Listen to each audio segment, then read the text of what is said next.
In this video, I will be showing you a demonstration of how to register for January 2025 CXC examinations. So once you would send the link by us, so you went up on the ministry and got to this link, http://exams.moe.gov.tt/January 2025 CSEC registration form slash. Then this is what you'll do. Please know that this is only for demonstration purposes. So I may not put all the information that I put may not be accurate, right? For security purposes. But yes, you would first see the same documentation with all the requirements, some of the things I went through in a previous video for those who had access to the video. Those who want further information, you all could go through this document first, right? Then you will scroll down, press consent, as in I confirm that I have read and agreed to the registration instructions, which is in this document. Then you press next. Then you put in your name. Okay. Uh, okay. This stuff is not my stuff really, but cool. As I said, I'm not gonna put in the correct stuff. I'll just be like making up stuff just to show you all how to do it, right? Because I do need to register for the exams, that is, right? Making up some weird things here. Okay, I can work with that. Let me change this. Um, Home number. If you have that, you put in that information.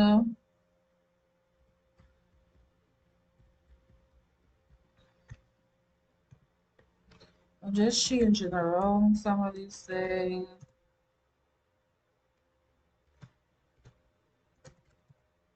Right, so in other words, just fill out the information. Make sure you have the first name or your name exactly as it is on your birth certificate, right? Make sure you put in your date of birth. Of course, this is not my date of birth.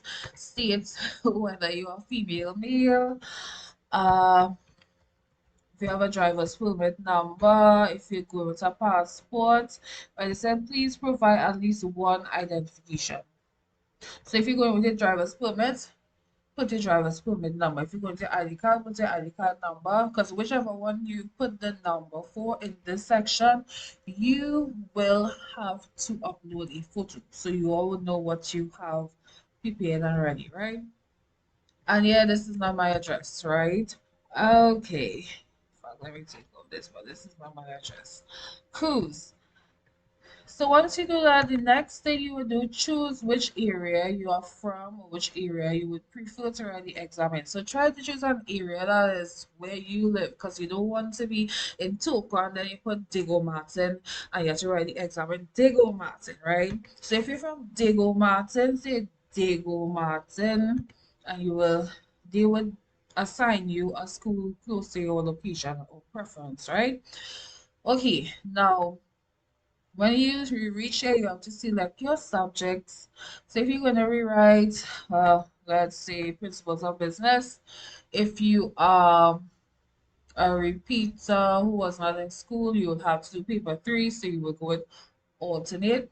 If it is you wrote the exam this year, you in form 5, you write receipt because you are going to use your SBA. Remember that, right? So alternate for anyone doing paper 3, reset for people who are reusing their SBAs. You have 2 years to do so. So make sure from the first year that you wrote 16 form 5, make sure you within 2 years period, otherwise you have to would alternate. And if you make an error on the registration form, your registration may not be processed. Just keep that in mind. So those of you who missed my previous video, make sure you go through and do the right thing, because you only have one option to submit a application. In fact, your first application is the only one which would be considered. If it is, you did everything correctly.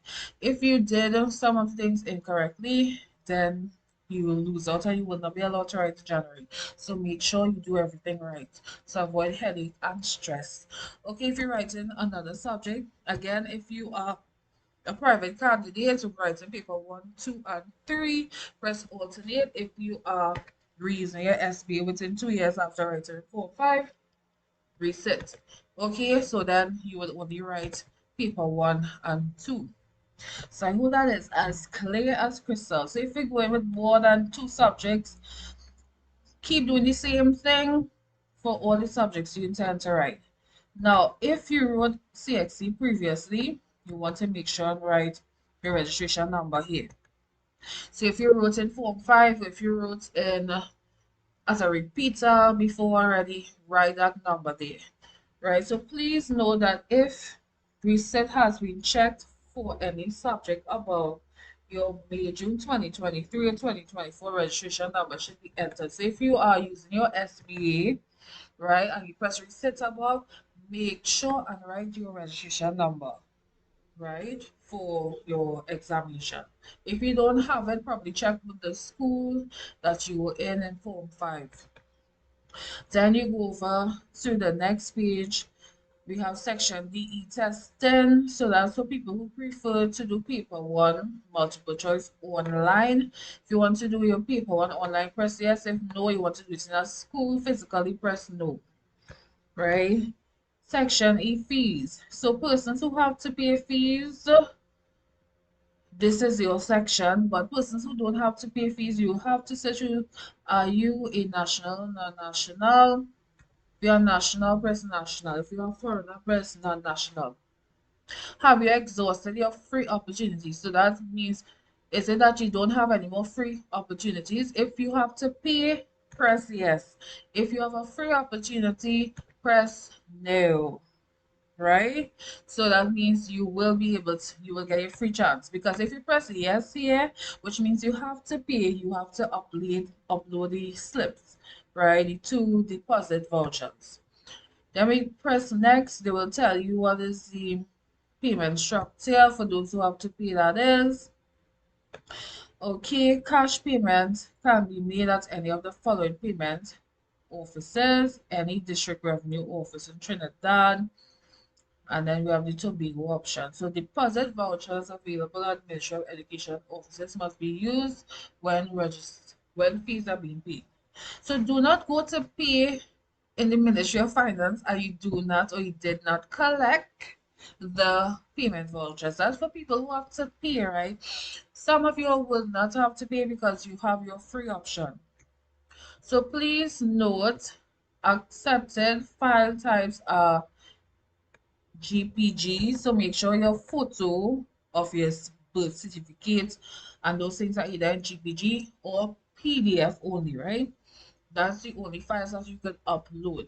Files must be no more than 12 megabytes in size. Now, I don't know that off my head, but you will know if you upload it and it's not going through, you know that the file is bigger. So, photo ID. So, if you choose to if you put your registration ID card number in the one of the previous pages, you want to upload your ID card here, right? So, like me, where's my ID card? Yes, I upload my ID card. It going through, right? You see that right here, Michelle's ID. Um, for persons who have to pay, make sure you put the correct receipt in the correct place. So for those who have to pay, put the CA receipt uploaded here, the CB receipt upload here. For those who don't have to pay, you don't have to upload anything in the payment receipt areas, right? For birth certificate, everyone will have to do that. So then you proceed, where's my birth certificate? And upload your birth certificate right here. Okay, now some persons who married and stuff, you will have to upload your affidavits here. Okay, once you do all of that, you will press OK by clicking it, tick in the box above, and subsequent submission of this application. I confirm that I take full responsibility for the information provided therein. I confirm that to the best of my knowledge, the information provided in this application is true and accurate. I understand that CXC's database Reviews all previous attempts by candidates at the January and June CXC key registration. Understand that any attempt to add dishonesty or stated inconsistency in the information provided will be rendered the application null and void and will not be processed. So in other words, do not put any in the information. Do not try to do an application to see if you can get through with a free chance. If you use up your free chance, you will not get through. You will have wasted your time. On the other hand, if it is you supposed to have a free chance, don't go and pay and stuff, you'll mess up the registration, you will not get through. So make sure and know what applies to you in terms of whether you have to pay or not, and do the correct thing. And then you press consent and then you press submit. I'm not going to press submit because I'm not going to write the exam, but once you press submit, go and check your email, the email that you used to register with in the same online form, to make sure you get the confirmation. The confirmation does not mean that it was processed, it just means that the document was received by the ministry. Okay, so that's it for this part of the registration. If anybody have questions, feel free to reach out and ask your question.